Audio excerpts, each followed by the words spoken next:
Dzina la Atate ndi la Mwana ndi la Mzimu Woyera. Amen. Ambuye tsekulani milomo yanga, ndipo ndidzatamanda dzina lanu. Ulemu ukhale kwa Atate ndi kwa Mwana ndi kwa Mzimu Woyera, monga panali poyamba, tsopano ndi masiku onse, ndi pa nthawi zosatha. Amen.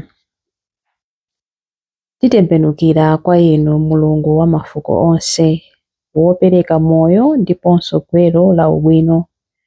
Chikondi chanu chili pa mtima wa chilengedwe chonse, kukhumudwa kwanu kuli pakusagwirizana pakati pa anthu.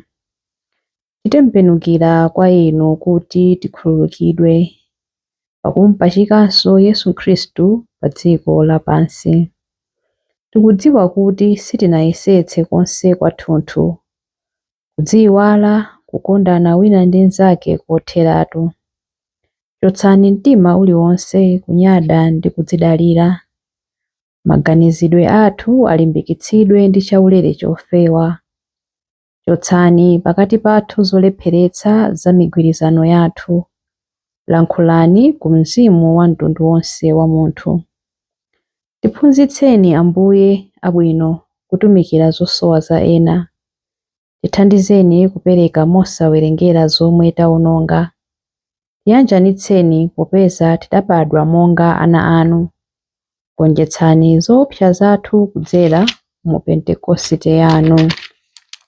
Ulemu ukhale kwa Atate ndi kwa Mwana ndi kwa Mzimu Woyera, monga panali poyamba, tsopano ndi masiku onse, ndi pa nthawi zosatha. Amen. Chilimbi 1. Ambuye simudzanyoza mtima wolapa ndi wodzichepetsa. Mundichitire chifundo, inu Mulungu, malinga ndi chikondi chanu chosasinthika. Mufafanize machimo anga malinga ndi chifundo chanu chachikulu. Mundisambitse kwathunthu pochotsa kulakwa kwanga. Mundiyeretse mtima pochotsa machimo anga. Zolakwa zanga ndikuzidziwa, kuchimwa kwanga ndikukuzindikira nthawi zonse. Ndachimwira inu nokha, ndachita choyipa pamaso panu, motero mwakhoza ponditchula wolakwa. Simudalakwe pogamula mlandu wanga. Zoonadi ndidabadwa mu tchimo. Ndinali mu tchimo kuyambira pamene mayi wanga adatenga pathupi pa ine. Ndithudi inu mumakonda mtima woona. Choncho mundiphunzitse nzeru zanu. Mundiyeretse ndi hisope ndipo ndidzakhala woyera. Mundisambitse ndipo ndidzayera kupambana chisanu cha mbee. Mundilole ndimve chimwemwe ndi chikondwerero. Ngakhale mwandiphwanyaphwanya mafupa, mundilole ndidzasangalalenso. Mufulatire machimo anga, mufafanize zoyipa zanga. Mundilengere mtima woyera, inu Mulungu. Muyike mwa ine mtima watsopano ndi wokhazikika. Musandipirikitse pamaso panu. Musachotse mzimu wanu woyera mwa ine. Mundibwenzere chimwemwe cha chipulumutso chanu. Mulimbitse mwa ine mtima womvera. Pamenepo ochimwa ndidzawaphunzitsa njira zanu, ndipo iwo adzabwerera kwa inu. Mundikhululukire mlandu wanga wokhetsa magazi, inu Mulungu, Mulungu mpulumutsi wanga, ndipo ndidzakweza mawu poyimba za chipulumutso chanu. Ambuye tsekulani milomo yanga, ndipo pakamwa panga padzalankhula zotamanda inu. Si nsembe wamba imene inu imakusangalatsani. Ndikadapereka nsembe yopsereza, sibwenzi inu mutakondwera nayo. Nsembe imene inu Mulungu mumayilandira ndi mtima woswanyika, mtima wachisoni ndi wolapa, inu Mulungu simudzawunyoza. Muwachitire zabwino anthu a ku Ziyoni chifukwa cha kukoma mtima kwanu. Mumangenso kachiwiri makoma a Yerusalemu. Pamenepo mudzakondwera ndi nsembe zoyenera, nsembe zootcha ndi zopsereza kwathunthu. Choncho adzapereka ng'ombe zamphongo pa guwa lanu la nsembe. Ulemu ukhale kwa Atate ndi kwa Mwana ndi kwa Mzimu Woyera, monga panali poyamba, tsopano ndi masiku onse, ndi pa nthawi zosatha. Amen. Ambuye simudzanyoza mtima wolapa ndi wodzichepetsa. Chilimbi 2. Ambuye ngakhale mutikwiyire, muzikumbukira kutichitira chisoni. Ambuye ngakhale mutikwiyire muzikumbukira kutichitira chisoni. Inu chauta, ndamva za mbiri yanu. Inu chauta, ntchito zanu zandiopsa. Muzichitenso masiku ano zikhale zodziwika makono. Ngakhale muli okwiya musayiwale chifundo chanu. Mulungu adabwera kuchokera ku Temani. Woyera uja adabwera kuchokera ku phiri la Parani. Ulemerero wake udaphimba mlengalenga, dziko lonse lapansi linkamutamanda. Adawala ngati dzuwa kunyezimira kunkatuluka m'manja mwake, mene adamisamo mphamvu zake. Mudapita kukapulumutsa anthu anu, mudabwera kudzapulumutsa odzozedwa wanu. Mudapondaponda pa nyanja ndi akavalo anu, ndipo madzi amphamvu adavwanduka. Izi ndazimva ndipo thupi langa likunjenjemera mkamwa fuu chifukwa cha phokosolo. Mafupa mwazizira ndipo mawondo akuwombana. Ndikudikira tsiku la chilango chimene chidzagwera amene akutithira nkhondo. Ngakhale mikuyu ipande kuchita maluwa, mipesa ipande kukhala ndi mphesa, mitengo ya olivi ipande kubala zipatso. M'minda musatuluke kanthu, ndipo nkhosa ndi ng'ombe zithe nkhola, komabe kwanga nkukondwerera mwachauta. Kwanga nkusangalala chifukwa cha Mulungu mpulumutsi wanga. Ambuye yanga chauta ndiwo amandipatsa mphamvu, amalimbitsa miyendo yanga kuti ikhale ngati ya mbawala, kuti ndikafike mpaka pamwamba pa phiri. Ulemu ukhale kwa Atate ndi kwa Mwana ndi kwa Mzimu Woyera, monga panali poyamba, tsopano ndi masiku onse, ndi pa nthawi zosatha. Amen. Ambuye ngakhale mutikwiyire muzikumbukira kutichitira chisoni. Chilimbi 3. Yerusalemu, lemekeza Ambuye.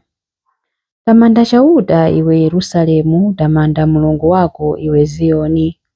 Paja amalimbitsa mipiringidzo ya zipata zako, amadalitsa anthu amene ali mwa iwe, amadzetsa mtendere m'malire ya dziko lako, amakudyetsa pokupatsa ufa wa tirigu wosalala. Akapereka lamulo pa dziko lapansi, mawu ake amayenda mwaliwiro, amagwetsa chisanu cha mbee ngati ubweya, amamwaza chipale ngati phulusa, amagwetsa matalala ngati miyala. Kodi ndani angathe kupirira kuzizira kwake? Akalamula kuti zichoke, pomwepo zimasungunuka. Akawombetsa mphepo, madzi amayenda. Amadziwitsa Yakobe mawu ake, amaphunzitsa Aisraeli malamulo ake ndi malangizo ake. Sadachitepo zimenezi ndi mtundu wina uliwonse wa anthu. Iwo sadziwa malangizo ake. Ulemu ukhale kwa Atate ndi kwa Mwana ndi kwa Mzimu Woyera, monga panali poyamba, tsopano ndi masiku onse, ndi pa nthawi zosatha. Amen. Yerusalemu, lemekeza Ambuye. Mawu a Mulungu. Mawu akuchokera pa Efeso 2 vesi ya 13 mpaka na 16. Mwa Khristu Yesu, inu amene kale lija munali kutali ndi Mulungu, mwakhala pafupi chifukwa cha imfa ya Khristu. Khristu mwini wake ndiye mtendere wathu. Iye adasandutsa Ayuda ndi anthu a mitundu ina kuti akhale amodzi. Pakupereka thupi lake, adagamula khoma la chidani limene linkatilekanitsa. Iye adathetsa malamulo a Mose pamodzi ndi malangizo ake ndi miyambo yake. Adachita zimenezi kuti kuchokera ku mitundu iwiri ija alenge mtundu umodzi watsopano, wokhala mwa iye, kuti choncho adzetse mtendere. Khristu adafa pa mtanda kuti athetse chidani, ndipo kuti mwa mtandawo aphatikize pamodzi thupi limodzi mitundu iwiriyo, ndi kuyiyanjanitsa ndi Mulungu. Mawu a Ambuye. Tithokoze Mulungu. Chiyankho. Ambuye amwambamwamba andichitira zabwino zambiri. Ndikasowa kanthu ndidzayitana dzina la Ambuye. Ambuye amwambamwamba andichitira zabwino zambiri, ndikasowa kanthu ndidzayitana dzina la Ambuye. Ambuye atumize mphamvu zawo kudzandipulumutsa. Ndikasowa kanthu ndidzayitana dzina la Ambuye. Ulemu ukhale kwa Atate ndi kwa Mwana ndi kwa Mzimu Woyera, monga panali poyamba, tsopano ndi masiku onse ndi pa nthawi zosatha. Amen.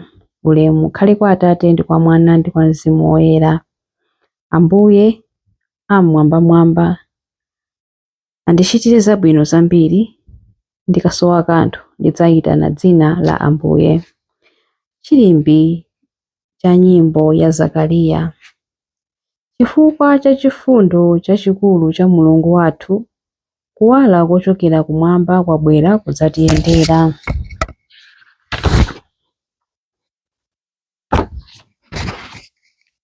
Adalitsike Ambuye Mulungu wa Israeli, wadzayendera anthu ake ndi kuwawombola. Watiukitsira ife mpulumutsi wamphamvu, nyumba ya Davide mtumiki wake, monga adalonjezera ndi milomo ya anthu oyera, iwo amene adali aneneri pa nthawi yakale. Mpulumutsi amene adzatimasula ife kwa adani athu, kumanja a onse amene amadana nafe.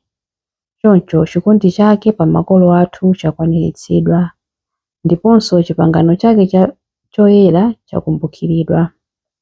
Adalumbira kwa Abrahamu atate athu kuti adzatilola ndi ufulu kumantha ndi kupulumutsidwa m'manja mwa adani athu, kuti tithe kumutumikira Iye nkuyera ndi mwachilungamo masiku onse a moyo wathu pamaso pake. Kwa iwe mwana wang'ono udzayitanidwa mneneri wa Mulungu wamwambamwamba.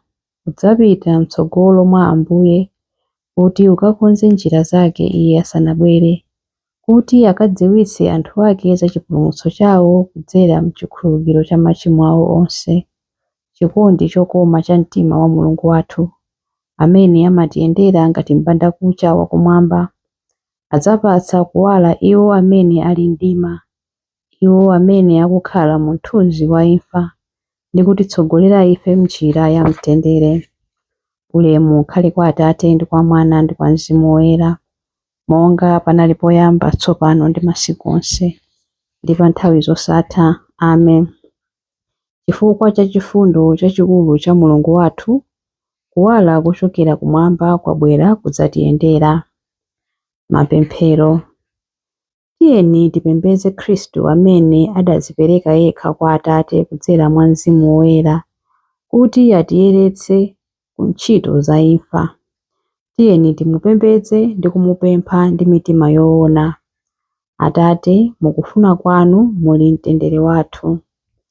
Kuchokera mkukoma mtima kwanu tikulandira tsiku latsopanoli ngati mphatso yanu Ambuye. Mutipatsenso chiyambi cha moyo watsopano. Atate, mukufuna kwanu muli mtendere wathu. Mudalenga zinthu zonse ndinu, tsopano mukuzisamala kuti zikule bwino. Nthawi zonse tizitha kuona manja anu muchilengedwe. Atate, mukufuna kwanu muli mtendere wathu. Ndi magazi anu mudavomereza chipangano chatsopano chamuyaya. Tithandizeni kuti tikhale okhulupirika ku chipanganocho potsata malamulo anu. Atate, mukufuna kwanu muli mtendere wathu. Pa mtanda paja magazi ndi madzi adatuluka m'thupi lanu. Kasupe wa chipulumutso ameneyu athe kutsuka machimo athu ndi kusangalatsa mzinda wachauta. Atate, mukufuna kwanu muli mtendere wathu. Atate, mukufuna kwanu muli mtendere wathu pamene tikupemphera kuti: Atate athu muli kumwamba, dzina lanu liyeretsedwe, ufumu wanu udze, kufuna kwanu kuchitidwe monga kumwamba choncho pansi pano. Mutipatse ife lero chakudya chathu cha lero. Mutikhululukire ife zochimwa zathu monga ifenso takhululukira adani athu. Musatisiye ife m'chinyengo, koma mutipulumutse ife kwa zoyipa. Amen. Pemphero. Atate amphamvu zonse, tsopano lino tikubwera kwa inu ndi nyimbo zokutamandani. Mutilole mu ufumu wanu kuti pamodzi ndi oyera anu onse tikutamandeni.